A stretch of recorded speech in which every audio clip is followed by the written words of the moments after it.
Hi, I'm Tim Tuller, canon for music at St. John's Cathedral, and I'm going to say a couple words about the music for this Sunday, October 6th. This Sunday is actually the feast of St. Francis of Assisi, and in addition to a special 9 a.m. Blessing of the Animals service outside in the park, we'll have some hymns at the 10:30 that reference nature and animals and things like that.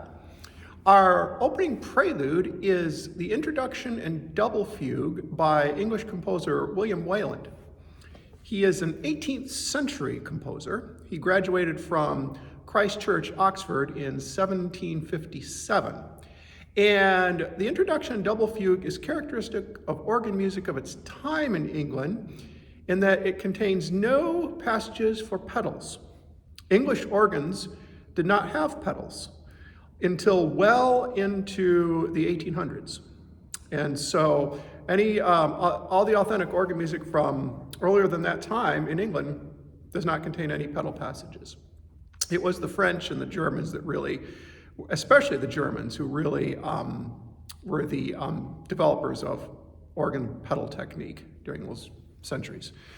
Our offertory anthem is Richard Lloyd's Great Lord of Lords. Richard Lloyd, he's not a very well-known name. He's a 20th century English composer.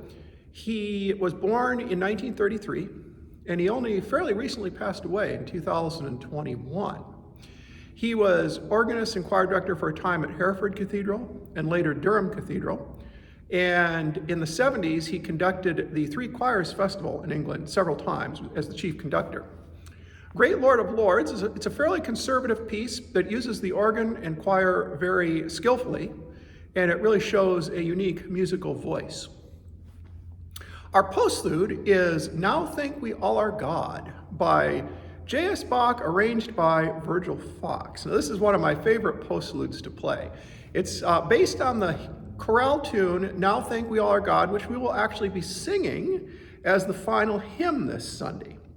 Bach also used this chorale in his cantata number 79, and this is where the transcription comes from that Virgil Fox put together. Virgil Fox was one of the 20th century's most flamboyant, over-the-top, but yet incredibly virtuosic organists and performers.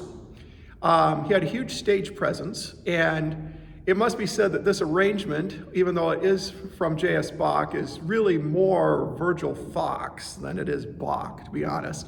It's very showy and over the top in its way, the way that Virgil uses the organ. He's very specific about what he wants the organist to do, and he has you starting off fairly quietly on the organ, and then over the course of the piece, it crescendos, louder and louder and louder, until finally everything in the kitchen sink, the whole organ is being used, and it really makes for quite an impactful piece.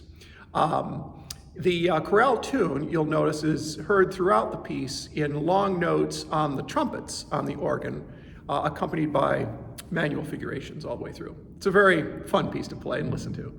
I hope you enjoy the music this Sunday.